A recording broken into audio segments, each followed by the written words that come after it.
Best regards, my name is Diego Felipe Ramos Enciso, psychology student. Below I will present a recipe to make rice. First step, prepare the ingredients: oil, salt, onion, water, and rice. We start by adding oil to a pot.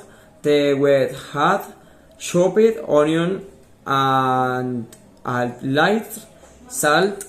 After the onion is fried, we add water and rice to the pot so that it cooks.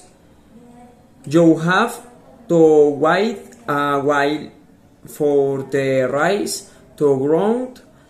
Put a light on the pot and wait it to be ready and the served height.